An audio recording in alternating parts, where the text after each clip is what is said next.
Buenos días para todos. Bueno, quiero aclarar que pues yo no soy liturgo, ni soy tampoco teólogo, no he estudiado dogmática. Tengo la formación de todos los sacerdotes en el Seminario Mayor.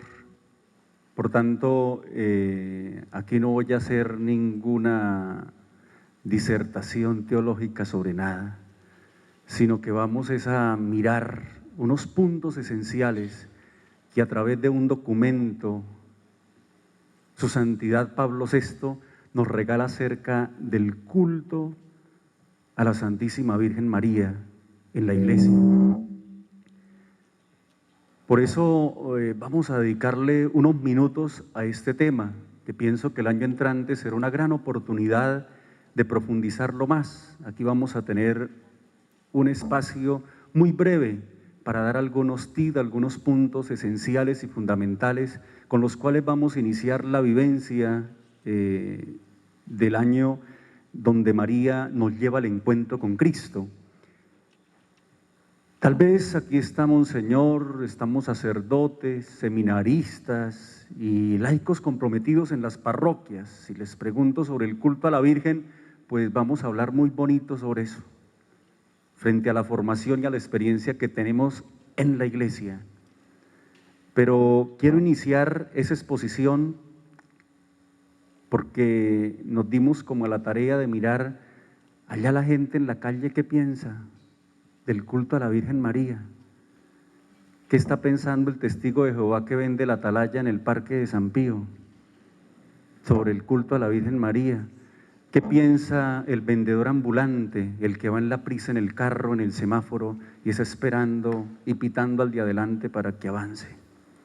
Entonces vamos a iniciar con un pequeño videoclip acerca de lo que piensan unos. Eran más, pero por la brevedad del tiempo que tenemos para la exposición, vamos entonces a sentarnos en unos poquitos y a partir de ahí empezamos ya el trabajo de conocer lo que Su Santidad Pablo VI en la exhortación apostólica Marialis Cultus nos enseña sobre el culto a la Virgen María en la Iglesia.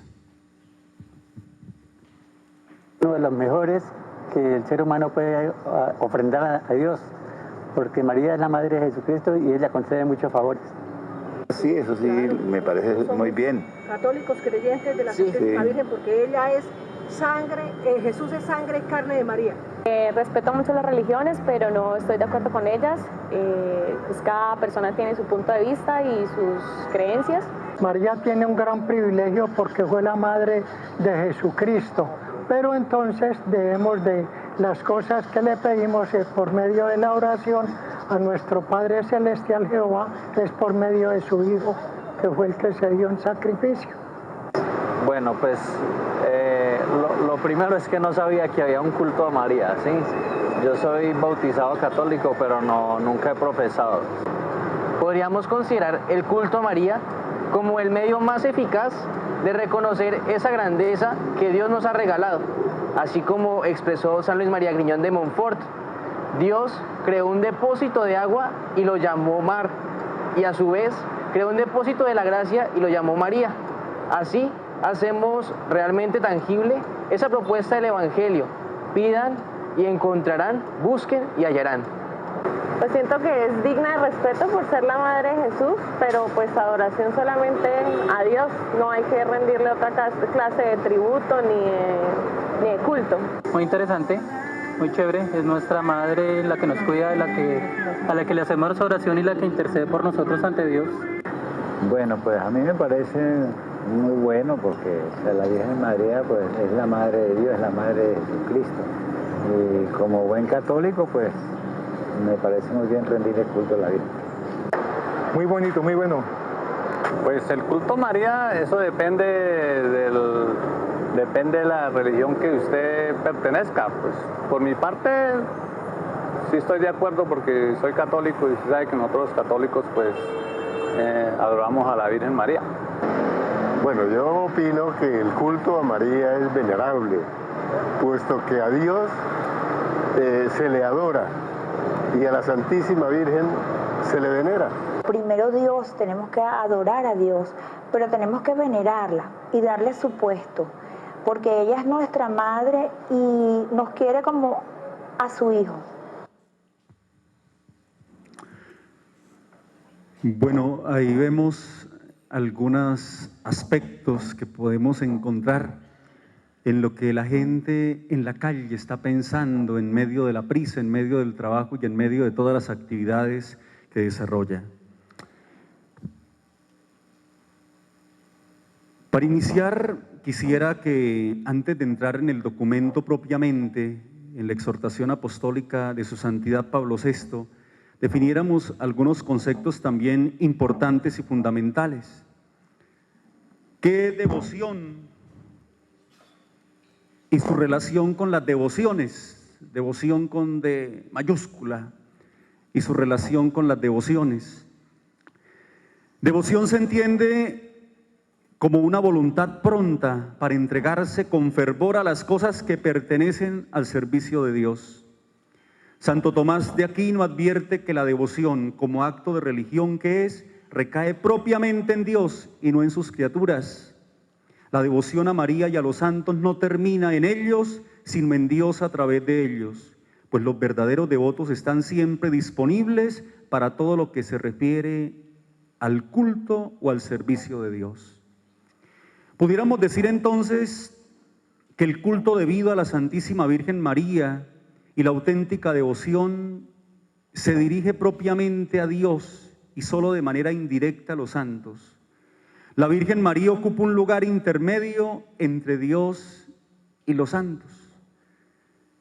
Cuando estudio una teología, ayuda a profundizar bastante y a comprender el culto que damos a Dios y el culto que damos a la Virgen María, porque tal vez eso no está muy claro. Fíjese que la gente ahí hablaba, dentro de lo poquito que aportaba y decía, que a la Virgen María se le adoraba, que nosotros los católicos adorábamos a la Virgen María.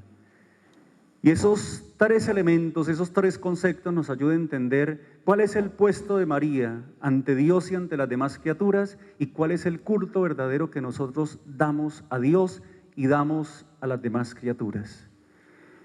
El culto de la tría. La tría se refiere a adoración a Dios, la palabra latría. Entonces sería el único culto que damos a Dios, culto de adoración. Y esto es muy importante que lo tengamos claro.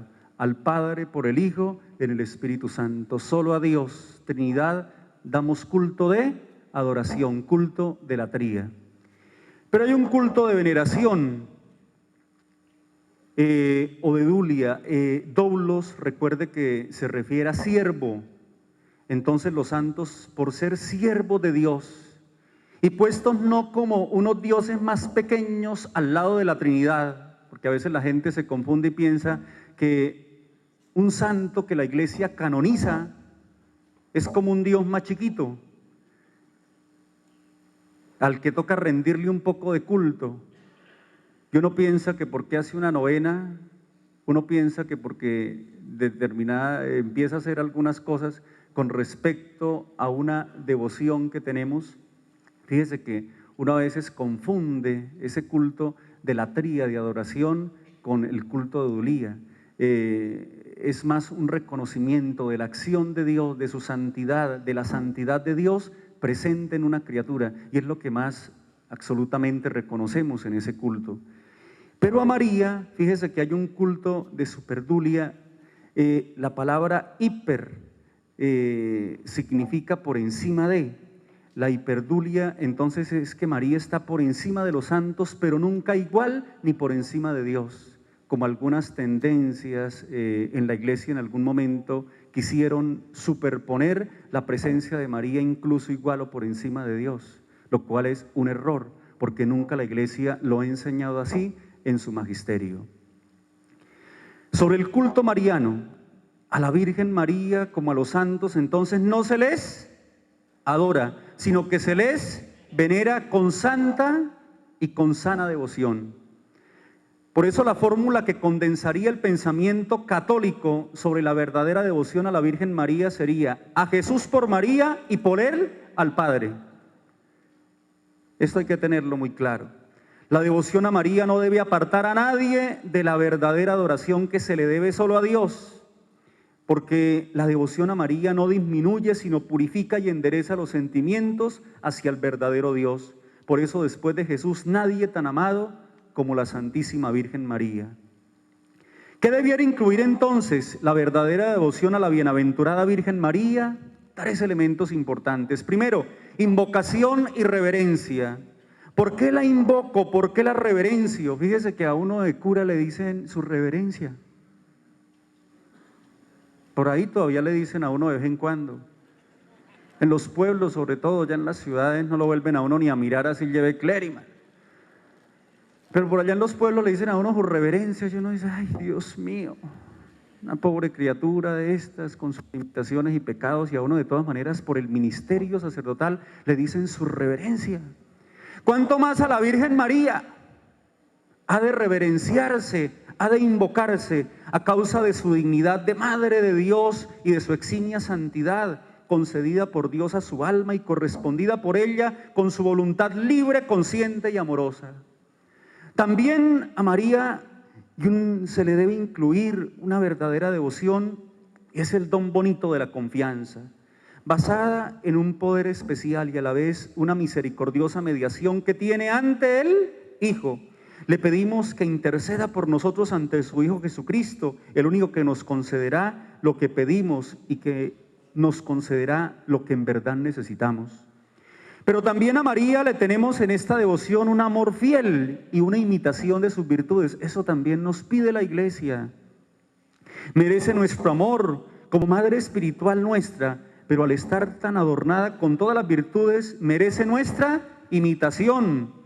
María es modelo de fe, de esperanza, de caridad, de disponibilidad al plan de Dios, en la capacidad de contemplación, de humildad, de sencillez y en su pureza de cuerpo y alma. ¿Cómo no venerar? ¿Cómo no invocar? ¿Cómo no tener confianza? ¿Cómo no mostrarle un amor fiel? ¿Cómo no buscar imitar las virtudes de esta Madre? Adentrémonos ahora en nuestro interés. Hablemos de su santidad el Papa Pablo VI, a quien se le considera un intérprete auténtico del Concilio Vaticano II, buscando en todo ese movimiento preconciliar que había sobre María, poner tal vez como un freno a todo eso que venía antes del concilio, unas tendencias muy marcadas, unas muy espiritualistas que buscaban poner a María como igual incluso por encima de Dios, y otros que querían sencillamente verla como cualquier otra criatura. Y entonces esa exageración, esos dos extremos, malsanos y dañinos por supuesto los dos, de alguna forma en el magisterio de Pablo VI buscan regular correctamente las relaciones entre liturgia y las devociones, teniendo como coordenadas teológicas 2 documentos fundamentales del Concilio Vaticano II, en los cuales se basa Pablo VI para esta exhortación apostólica, y es la Lumen Gentium, que ayer compartíamos con el Padre Miguel el capítulo 8 sobre la Santísima Virgen María, y la Sacrosanctum Concilium, la Constitución dogmática sobre la Sagrada Liturgia. La exhortación apostólica Marialis Cultus está fechada del 2 de febrero de 1974. Yo no había nacido todavía. No sé si algunos de ustedes sí. Distingue y se ocupa el Papa Pablo VI por separado de 2 elementos importantes, lo que es el culto litúrgico a la Madre de Dios y por otro lado los ejercicios de piedad. ¿Qué se considera culto litúrgico a la Madre de Dios? A través de un criterio práctico basado en la tradición litúrgica y en la experiencia de la Iglesia, entonces es culto litúrgico a la Madre de Dios lo que está regulado y orientado por los mismos libros litúrgicos. Está en el misal, Padre. No es que a mí me posee el Espíritu de Dios cuando estoy allá en el altar y Él me manda unos prefacios más bonitos que los que la Iglesia aprobó. Es que esa oración colecta, esa es como regular. A mí el Espíritu, cuando estoy allá presidiendo en el altar y veo esa multitud, el Espíritu me posee y me da unas oraciones más bonitas que la colecta que está definida ahí en el misal y aprobadas por la Iglesia. Entonces, para que sea realmente culto litúrgico a la Madre de Dios, todo lo que se ora y se celebra en la liturgia debe estar regulado por los mismos libros litúrgicos aprobados por la Santa Sede. Todo lo demás se considera, ¿qué? Ejercicios piadosos. No es malo, pero no es litúrgico. Lo litúrgico es lo que está aprobado por la Santa Sede. Creo que la Sacrosantum Concilio en numeral 22 establece esos 3 principios, ¿no? Lo que regula la Santa Sede es lo que está aprobado como litúrgico.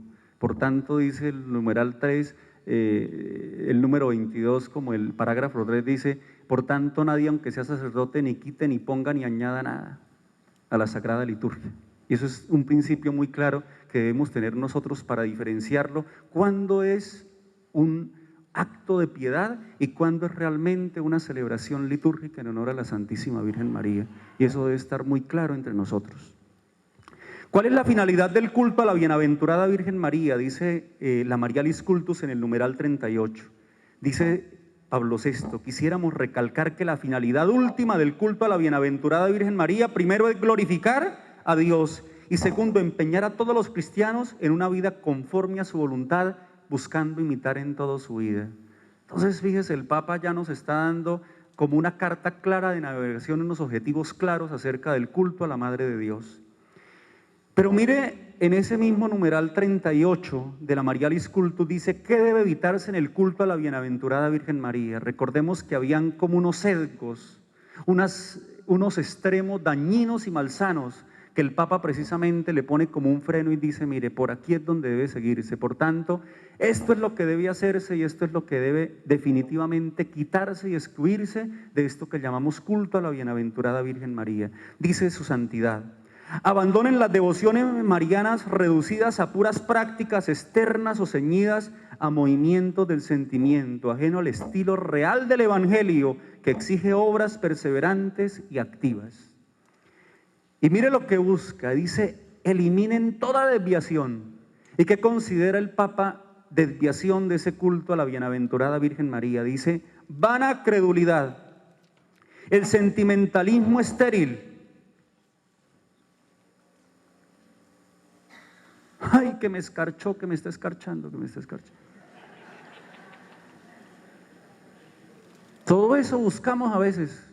Porque nos reunimos un ratico y decimos, ahora pongan el celular y préndanlo y entonces miren a ver de qué color les salió la escarcha. Entonces, de acuerdo al color de la escarcha que le salga en la mano, de acuerdo a eso es la gracia que le va a conceder la Virgen. Llegamos a todos los extremos. Yo lo he escuchado y lo he visto. Por eso lo hablo aquí sin estar hablando mal de nadie. Curiosas novedades, dice el Papa. Búsqueda de efectos milagreros. Fíjese que a la Virgen a veces se le relaciona mucho con toda esa parte milagrera, porque la gente corre detrás de eso. Si usted le dice, vamos a meditar sobre la Virgen María, vamos a hacer un retiro, vamos a meditar la palabra, hacer una lección divina, eso no atrae y no llega a nadie. Pero si usted le dice que va a haber sanación y toda esa vaina, eso le llega y usted no le alcanza el templo por toda la gente que llega.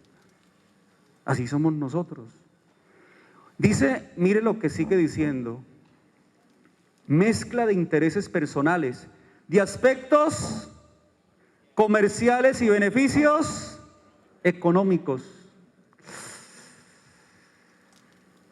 A veces utilizamos mucho a la Virgen María para ver si llegamos, nos llega mucha gente, porque es que entre más llega, de pronto más nos echan en la ofrenda y más plata nos deja. Y como la gente va detrás del milagrito, entonces de pronto no piensa, en la parroquia echa por ahí el billete de 2.000, pero allá donde me hacen el milagro echo el de 100.000, porque pienso que si echo el de 100.000 más rápido, Dios me va a hacer el milagrito. Y el Papa corrige todo esto. Es muy claro el numeral 38 cuando dice que debe evitarse. Dice, debe ser eliminado todo aquello que se manifieste legendario o falso sobre el culto a la Virgen. La Marialis Cultus se desarrolla en 3 partes. La primera gran parte de este documento busca presentar la presencia verdaderamente esplendorosa de la Santísima Virgen María en la liturgia renovada del Concilio Vaticano II. O sea, el Concilio Vaticano II nos dice por dónde es el camino. Y el Papa lo que hace es interpretar ese sentir, esa teología auténtica del Concilio Vaticano II y trazarnos y darle el puesto a María que tiene en la Iglesia delante de Dios y de las demás criaturas, y también trazarnos por dónde va el culto renovado en la liturgia a la Santísima Virgen. El segundo gran capítulo, la segunda gran parte, se refiere a un conjunto de criterios para renovar precisamente esa piedad mariana y evitar todos esos vicios que deben eliminarse y quitarse y realmente enfocarla hacia lo esencial. Y es lo que llamamos el culto no litúrgico, que son unos actos muy sanos, muy importantes dentro de la iglesia, que no son litúrgicos y que se consideran actos piadosos. Y la tercera gran parte de este documento contiene indicaciones sobre dos grandes ejercicios de piedad, el Ángelus y el Santo Rosario.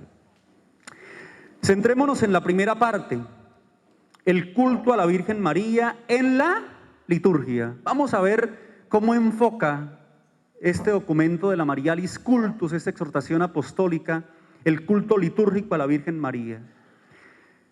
María es ejemplo, mire tan bonito lo que dice el numeral 23, María es ejemplo de la actitud espiritual con que la iglesia celebra y vive la liturgia. Vamos a comparar cómo el documento presenta a María y qué es lo que celebramos nosotros en la liturgia cuando nos reunimos en asamblea litúrgica como pueblo de Dios.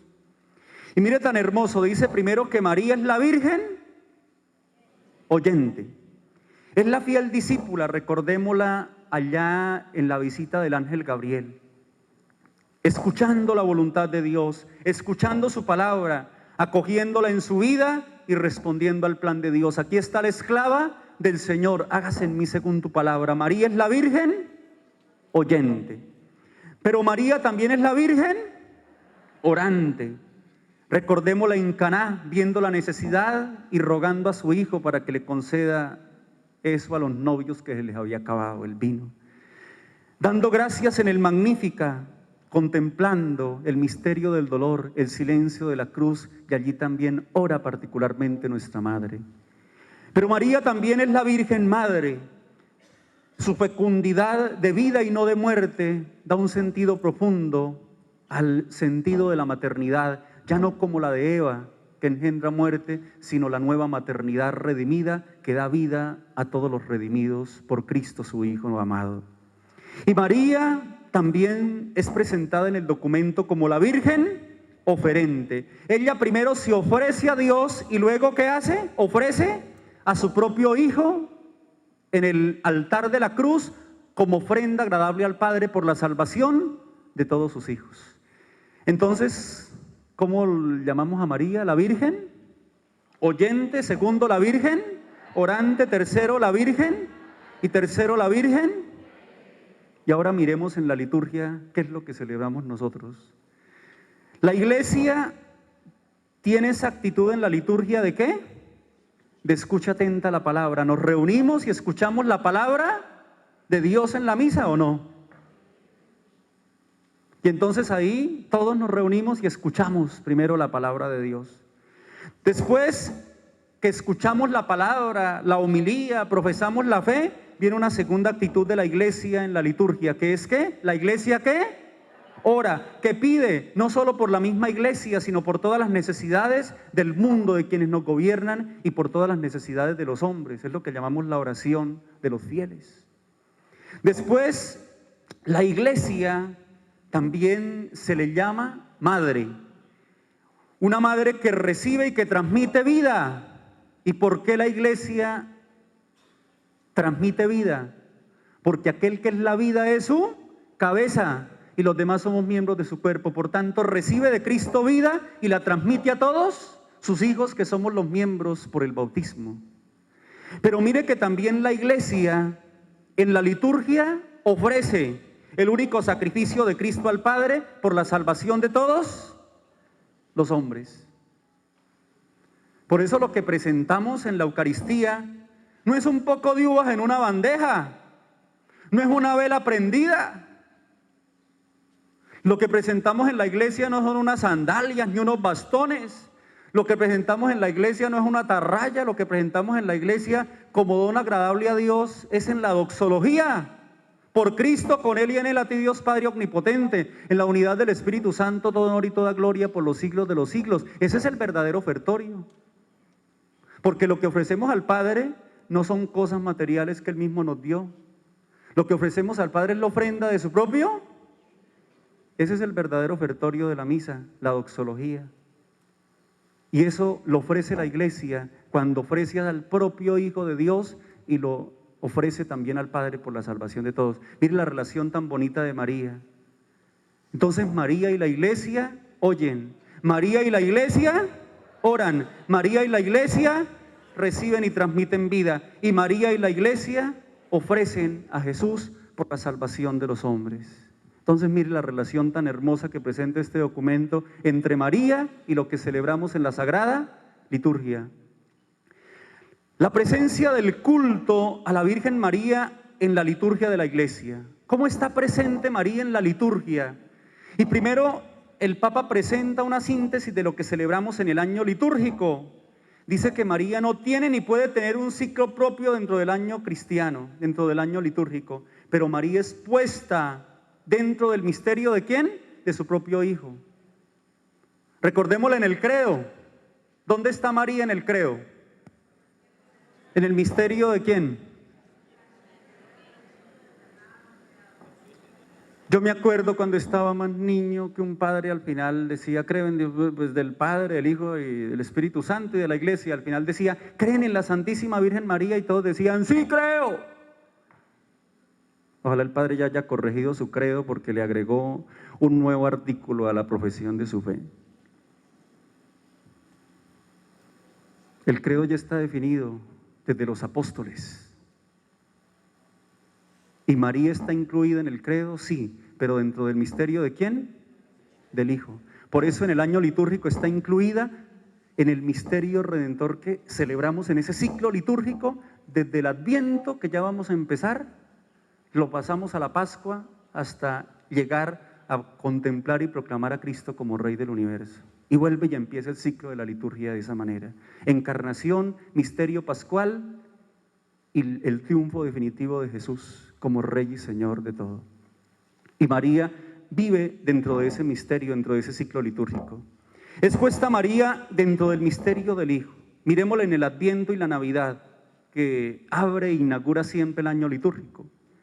El Adviento y la Navidad es un tiempo especialmente mariano. De hecho tiene dos solemnidades, ¿no? El 8 de diciembre y el 1 de enero. Cuaresma y Pascua, otro tiempo fuerte del año litúrgico. Pareciera que la Cuaresma y la Pascua no tuvieran nada que ver con María, ¿no? Pero tiene, de pronto, aunque parezca un escaso color mariano, fíjese que María en la Semana Santa aparece en este documento, dice al lado de la cruz de su Hijo. Ahí está, porque la actitud en la Cuaresma y en la Pascua es una actitud silenciosa de contemplar y de acompañar el misterio de la redención. Ahí está María, no diciendo cosas, sino estando, callando, contemplando y viviendo el cumplimiento de las promesas de salvación de los hombres. Y en Pascua vemos a María también en oración con los discípulos en Pentecostés a la espera del Espíritu Santo. Pero también María en la liturgia aparece cada día. ¿De qué manera aparece cada día María en la liturgia? Primero, María aparece en las plegarias eucarísticas. La plegaria eucarística es la oración más grande que tiene la iglesia, es el centro de la celebración. Algunos dicen es la consagración, no. Es la oración llamada plegaria eucarística que comienza con el prefacio y termina con la doxología. Es una sola oración que tiene la iglesia. Ese es el centro de la celebración. Algunos dicen que es la homilía y entonces por eso en una misa de 1 hora le gastan 50 minutos a la homilía y después en 10 minutos les toca trotar y terminan porque la plegaria eucarística, que es el centro de la celebración, tocó hacerla en 10 minutos, pero uno sí se gastó 50 minutos hablando. Tiene que tener un sano equilibrio la celebración. Si yo sé que va a durar 1 hora, gaste media hora en la liturgia de la palabra y gaste la otra media bien invertida y celebrada, la parte que se llama plegaria eucarística, que es la oración más grande que tiene la iglesia. ¿Está la consagración? Sí, ahí está. Pero la consagración no es la misa. Lo mismo que la homilía y lo mismo que otro, es otra parte santa y grande de la celebración. Entonces, en esa plegaria eucarística está María presente en algunos prefacios, o propios o incluida en el misterio del Hijo. También aparecen las intercesiones, cuando se hace memoria de los santos, ¿no? Ahí aparece la Santísima Virgen María en el embolismo tras el Padre Nuestro. Aparece en el credo, cuando decimos nació de Santa María Virgen. Y aparece también todos los días en la misa en el acto penitencial, cuando utilizamos la fórmula yo confieso. Por eso ruego a Santa María siempre Virgen. Ahí la invocamos. Y también en la liturgia de las horas. El Concilio Vaticano II le concede unos signos muy hermosos, antífonas y un oficio propio a la Madre de Dios. Pero también todos los días en la víspera, cuando rezamos las vísperas, oramos también con María para dirigir nuestra alabanza al Señor. ¿Cómo aparece María cada semana en la liturgia? Desde la Edad Media aparece una hermosa tradición con una memoria libre llamada Santa María en sábado, que algunos la hacemos, otros se les olvidó. Entonces uno, pues como es memoria libre, ¿no? Entonces uno puede hacerla o no hacerla. Pero qué bonito conservar en el pueblo no solo el primer sábado, sino todos los sábados en la mañana, poder ofrecer la misa de Santa María en sábado. Porque es el día en que Jesús permaneció muerto, es cierto, en el sepulcro, pero es un día de fe, un día de esperanza en el que la iglesia puesta con María aguarda el triunfo de Cristo resucitado. Por eso ese día tiene sus propias misas votivas de Santa María Virgen en el misal. ¿Cómo más aparece María en la liturgia? Celebraciones litúrgicas propias de Santa María en la liturgia. En el documento, esto es 1974, entonces aparecen tres ¿qué? Solemnidades, ¿no? Entonces, fíjese, nosotros siempre tenemos la máxima categoría litúrgica, ¿se llama qué? Solemnidad. Una escalerita abajo vienen las fiestas, después vienen las memorias obligatorias, luego memorias, y el día normal se llama ¿cómo? Feria. Fíjese que en los pueblos la feria es cuando están de fiesta, en cambio en la liturgia feria es el día normal, común y corriente. Entonces aparecen tres solemnidades, o sea, tres celebraciones de máxima categoría litúrgica. ¿Cuáles son? Madre de Dios el primero, la Inmaculada Concepción el 8 y la Asunción el 15.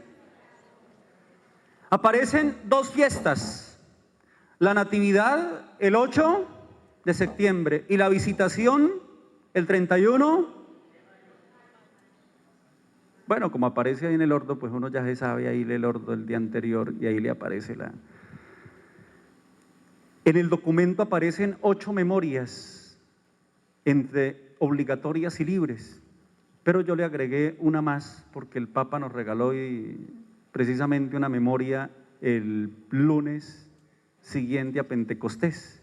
Entonces, por eso la incluí ahí para que de pronto no se nos olvide. Entonces, en el documento en 1974 aparecen 8 memorias. Las obligatorias: Nuestra Señora de los Dolores, Nuestra Señora del Rosario, Santa María Reina, presentación de Nuestra Señora, y que les decía que el Papa Francisco nos regaló para el lunes siguiente a Pentecostés, que se llama Santa María Virgen, Madre de la Iglesia. Memorias libres: Nuestra Señora de Lourdes, el Inmaculado Corazón de María, Nuestra Señora del Carmen y Nuestra Señora de la Merced. ¿Sí? Y aparecen ahí, dice el Papa, otras celebraciones propias de cada nación o pueblo. Entonces ahí vienen otras devociones muy importantes y queridas, pero por lo menos estas son las litúrgicamente aprobadas en ese tiempo cuando sale el documento. O también comunidades religiosas que tienen su propia advocación. Y esas celebraciones surgen precisamente de unos dogmas, de unas definiciones dogmáticas creídas como verdad por todo el pueblo fiel. ¿Cuántos son los dogmas marianos? ¿Cuántos? 4. Voy a mencionarlos así rapidito en orden cronológico. El primero de los dogmas es la maternidad divina de María, la Theotokos. Ese dogma se definió en el Concilio de Éfeso en el año 431, siendo Papa San Clementino I. Segundo dogma: la perpetua virginidad de la Santísima Virgen María antes, durante y después del parto. Ese dogma se definió en el Concilio de Constantinopla en el año 553, que le otorgó a María el título de Virgen Perpetua. Tercer dogma, la Inmaculada Concepción de la Santísima Virgen María. Este dogma, lo definió el Papa Pío IX el 8 de diciembre de 1854 con la bula Ineffabilis Deus. Y el último dogma, el cuarto, que se ha definido de la Santísima Virgen María hasta ahora. Este dogma fue proclamado por el Papa Pío XII el 1 de noviembre de 1950 en la Constitución Munificentissimus Deus. Entonces ahí están los 4 dogmas marianos. Como estamos viendo a María en la liturgia, entonces el color litúrgico de las celebraciones marianas, entonces es el color blanco. Pero dice algo muy bonito: por privilegio de la Santa Sede, en España o Hispanoamérica se puede celebrar las fiestas marianas de celeste o de azul, especialmente la de la medalla milagrosa. Mire todo esto tan bonito, por eso el Padre, si aparece allá de celeste, está celebrando, no está haciendo nada antilitúrgico, porque la Santa Sede concedió este privilegio también para nosotros. Vamos ahora a la segunda parte. Ya miramos lo que es María en la liturgia y ahora vamos a ver María no en la liturgia o en lo no litúrgico, sino en los actos de piedad. Buscamos en esto lo que el Papa nos enseña y es una renovación de esa piedad mariana, como le digo, llena de tantos extremos innecesarios, y la idea es realmente enfocarla hacia lo esencial. Promover otras formas de piedad diferentes al culto litúrgico que incluyan nuevos datos doctrinales y adquiridos por la reflexión teológica y propuestas por el magisterio eclesiástico. Esto nos lo dice Marialis Cultus en el numeral 24. Propone entonces 4 características teológicas que deben ser inherentes a todo culto litúrgico o no litúrgico sobre la Virgen María. ¿Cuáles son? Primero aparece una nota trinitaria, una característica trinitaria. Todo culto es por su naturaleza culto al Padre por el Hijo en el Espíritu Santo, dice la Marialis Cultus 25. Por tanto, toda forma de culto, de devoción, debe confluir en Cristo y por medio de Él ser dirigido al Padre bajo la acción del Espíritu Santo. Pero mire María, que está muy unida al misterio de la Trinidad, porque es la hija predilecta del Padre, es la madre del Hijo Redentor y es la esposa del Espíritu Santo, que la llena de su fuerza y de su presencia y la santifica desde el momento mismo de la encarnación de Jesucristo, el Hijo de Dios. Entonces María está íntimamente unida al Padre. ¿Cuánto daño le hacemos a María cuando la apartamos del misterio de Dios? Porque nadie más que ella buscó adorar y glorificar al Señor, nunca estar ni igual a Él ni por encima de Él. Toda la vida de María fue buscar glorificar al Señor. Desde ahora me llamarán, me felicitarán todas las generaciones, porque Dios ha mirado la humillación de su sierva. María nunca buscó ser más importante que Dios ni sobrepasarlo. Siempre supo cuál era su puesto y siempre supo adorar y servir al Señor. Aparece otra característica. La primera es que trinitaria, la relación de María con el Padre, el Hijo y el Espíritu Santo. Ahora la vemos con la nota cristológica unida al misterio de la salvación y redención de los hombres. Entonces es la nota cristológica. Ciertamente, Cristo es cabeza y único mediador entre Dios. No le hagamos daño a la Virgen María diciendo otras cosas, por favor, porque la Iglesia ha sido clara en su magisterio y en sus definiciones. Excedernos en lo que la Iglesia, en su experiencia, sabiduría y discernimiento, nos enseña, no le hace bien a María, sino que termina haciéndole daño, y por eso nos dan tan duro los protestantes y los que no quieren vivir esa experiencia de maternidad en María, porque nosotros a veces nos encargamos de unos excesos innecesarios que no convienen. Pero dado que María tiene una relación profunda con Cristo como su Hijo y su especial colaboración con ese misterio de redención, entonces también se le reconoce en ese papel tan cercano al Hijo. Aparece una tercera característica, la nota neumatológica, que pone de relieve la presencia y la obra del Espíritu Santo en María. Por Dios, nadie como ella se une más íntima y profundamente al Espíritu, que la santifica, la vivifica y la hace la madre del Verbo encarnado. Qué misterio tan grande que vive esa unidad perfecta y hermosa de María con el Espíritu Santo. Nadie como ella tan dócil al Espíritu de Dios para hacer también la voluntad de Dios.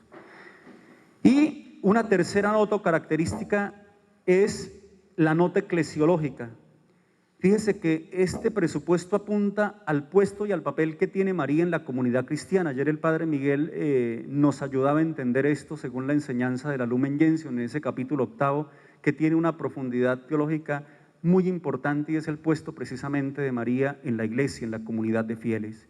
Lumen Gentium 54 dice que María tiene el puesto el más alto y el más próximo después de Cristo.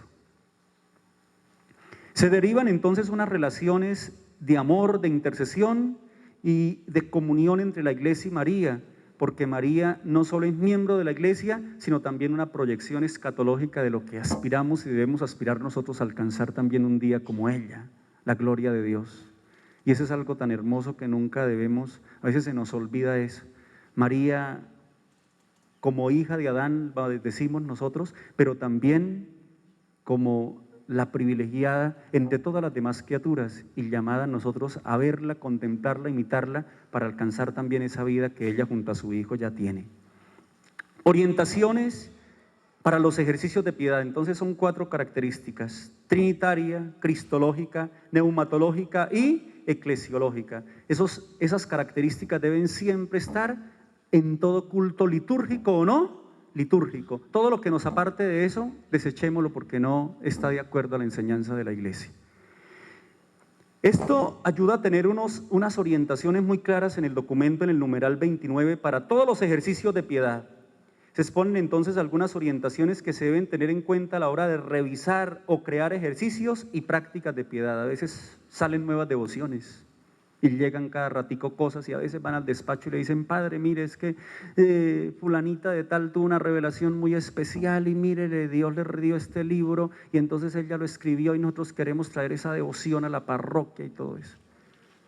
Uno le dice: primero vaya a la curia y saque una audiencia con el señor arzobispo y que él como padre y pastor disierna, y si él la autoriza para la arquidiócesis, pues nosotros no tenemos problema en abrir las puertas de las parroquias, pero eso le corresponde al obispo.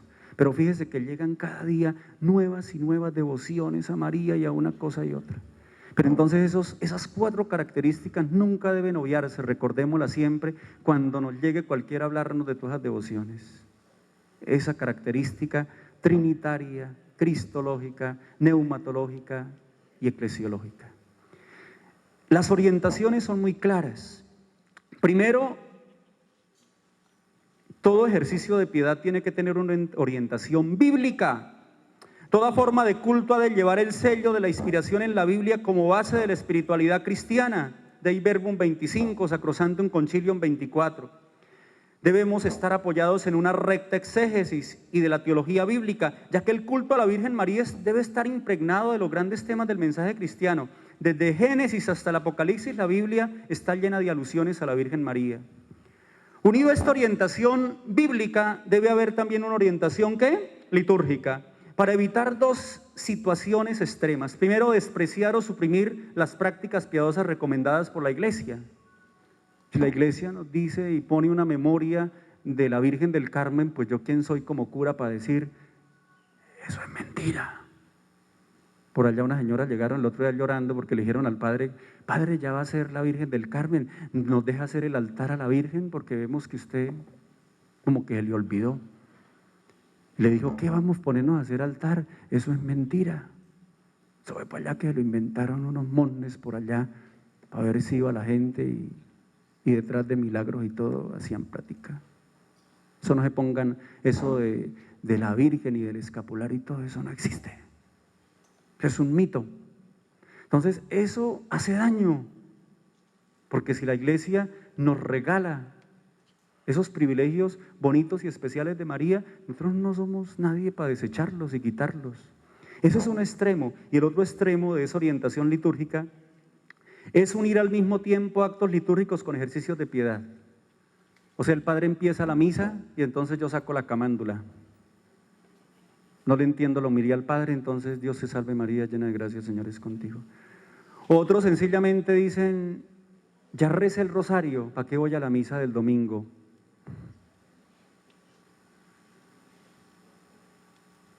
La liturgia está por encima de todas las demás prácticas marianas de piedad y por todas las demás devociones. Así la oración litúrgica debe cumplir una función educativa dentro de la devoción popular. Después aparece una orientación ecuménica. Entonces llevamos bíblica, litúrgica y ecuménica. La Marialis Cultus es consciente de las profundas discrepancias que separan a los católicos y no católicos con este tema del culto a la Virgen María, porque siempre nos dice que nosotros adoramos, que somos idólatras porque tenemos la imagen y el cuadrito de la Virgen. Ese es el punto siempre de controversia, de discrepancia y de discusión.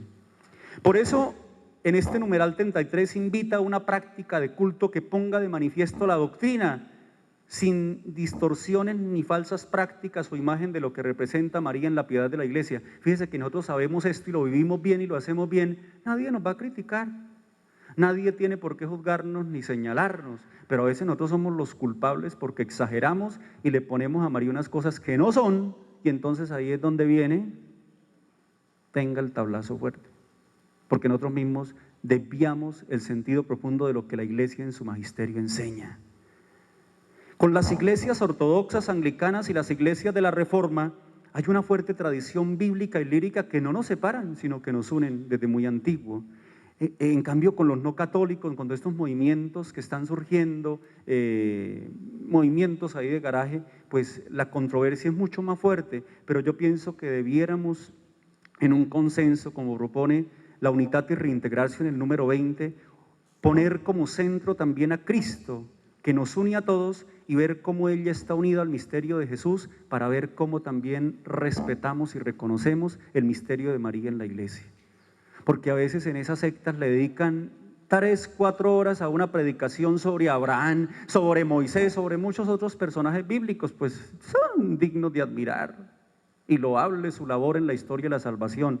Pero a María, la madre de Jesús, les da miedo decir una sola palabra y referirla siquiera en algún momento en 3, 4 horas que predican. ¿Cuál es ese miedo? ¿Qué tratarán de ocultar? ¿Por qué no lo dirán? Nos queda el interrogante. Orientación antropológica. Ha de tomar una centrada visión antropológica esos actos de piedad, evitando ese reduccionismo solo a María en esa visión allá espiritualista, tan lejos y tan inaccesible para nosotros, ¿no? Porque a veces vemos a María por allá tan lejos, tan inalcanzable, que para alcanzarla yo, un simple mortal y pecador en esta vida, ¿cómo voy a ponerla como ejemplo y modelo de mi vida? Tan lejos que está en esa visión tan espiritualista y lejana de nosotros. Y existe la otra, ver solo a María como en la parte social, de humilde, de pobreza, pero no la vemos como la criatura privilegiada que es por encima de las demás criaturas. Entonces, ni tan arriba, ni tampoco tan abajo. María tiene un puesto claro que lo establece la iglesia, iluminada a la luz de la revelación y de la palabra de Dios. Por eso María ha de ser un modelo, no por su parte social donde vivió en esa época, porque uno dirá, pero fue en esa época hace tantos años. Y entonces María queda como en el pasado. No, cuando hablamos de esta orientación antropológica es porque vemos a María como modelo de esperanza, como abierta a la voluntad de Dios, que entonces se convierte en un signo para los hombres de todos los tiempos y en cualquier circunstancia que vivan. Por último, llegamos a la tercera parte de este documento. Indicaciones sobre 2 ejercicios de piedad que son muy queridos por nosotros. El Ángelus y el Santo. No se queda solo el Papa Pablo VI en recomendar 2 prácticas, estas 2 prácticas, sino que las presenta por la conexión tan bonita que tienen en la liturgia y para la liturgia. Con esto busca el Papa también de alguna forma aplicar las orientaciones que se definieron desde el Concilio Vaticano II para este campo.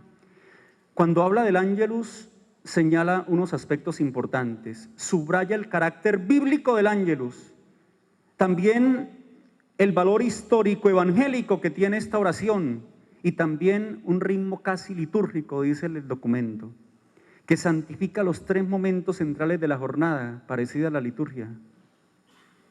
En la mañana, al mediodía y al terminar la tarde. Hay muchos que acostumbramos a hacerlo. El rosario resalta la memoria y contemplación de los misterios de Cristo. Dice algo tan bonito, dice de forma gradual y progresiva, lo mismo que lo hace la celebración del año litúrgico. Compara como la secuencia del ciclo del año litúrgico, con la manera como vamos contemplando cada día los misterios en el rosario. Y dice el Papa que también por la perfecta conjugación que tiene de la mente con la voz, la idea de toda oración litúrgica y el ritmo sosegado y tranquilo que permite contemplar y a la vez unir comunitariamente en esta oración. Es una oración que tiene esa doble dimensión bonita. Contempla, pero a la vez genera un diálogo y una participación comunitaria de los que rezan.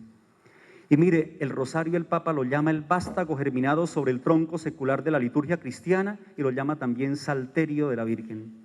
Así las celebraciones litúrgicas y ejercicios piadosos no deben contraponerse, pero cada uno debe hacerse en el momento indicado. En los numerales 56 al 58, que son los últimos números de este documento, aparecen unos elementos que de alguna forma, iluminados desde la Lumen Gentium, expone el Papa acerca del valor teológico y pastoral del culto a la Virgen María. 7 punticos, con esto termino. Primero, María posee la singular dignidad de Madre del Hijo de Dios, de ser hija predilecta del Padre y templo privilegiado del Espíritu Santo. En virtud de este don extraordinario de gracia, precede en mucho a todas las demás criaturas celestes y terrestres.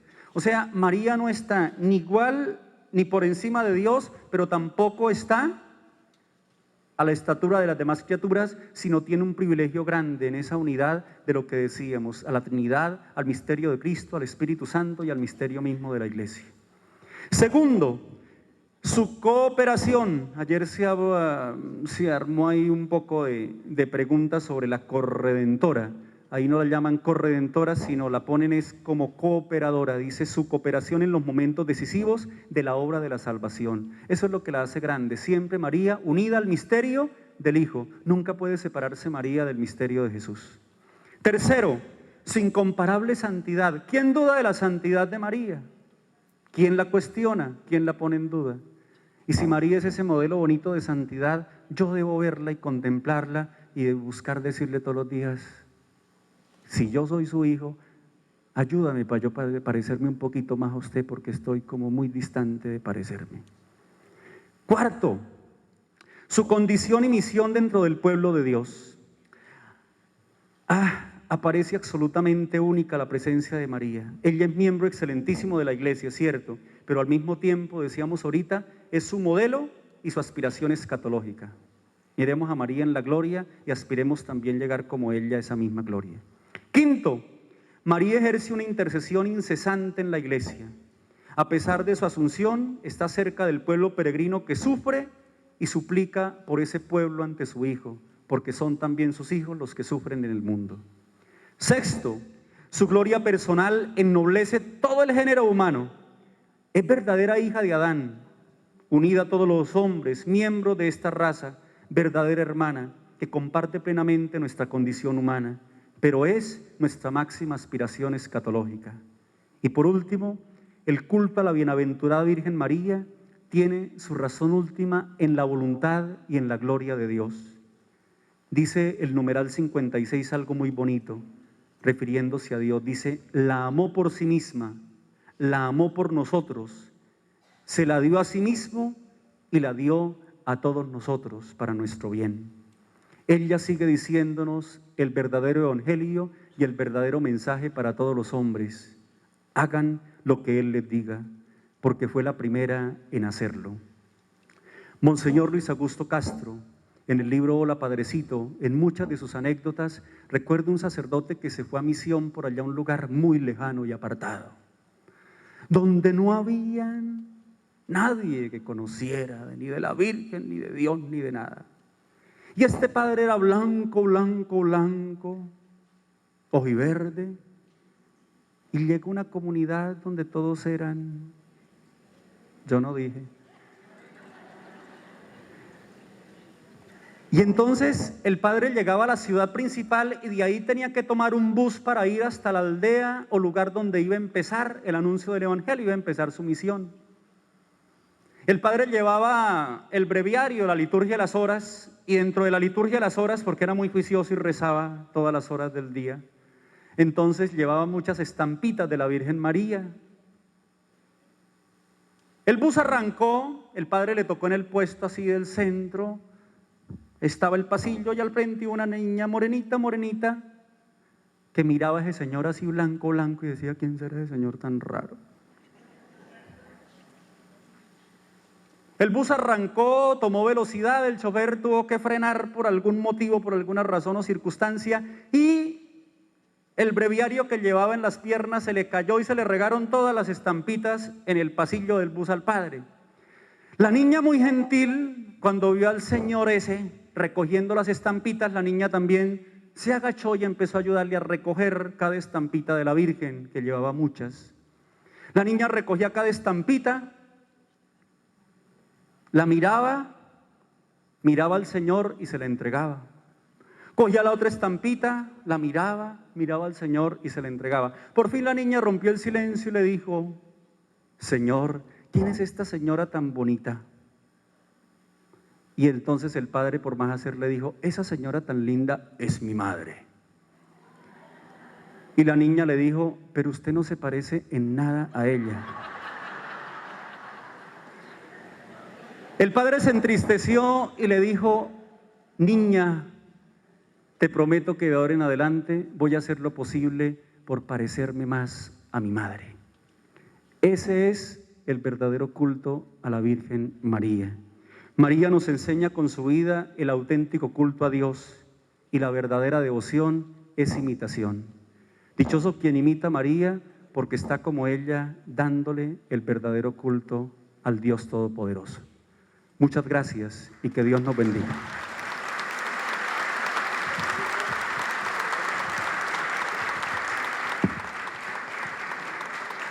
Agradecemos al Padre Hernando Uribe por su intervención acerca de las orientaciones que nos dan estos documentos de la Iglesia para depurar, para purificar algunas de nuestras orientaciones, de nuestras prácticas marianas.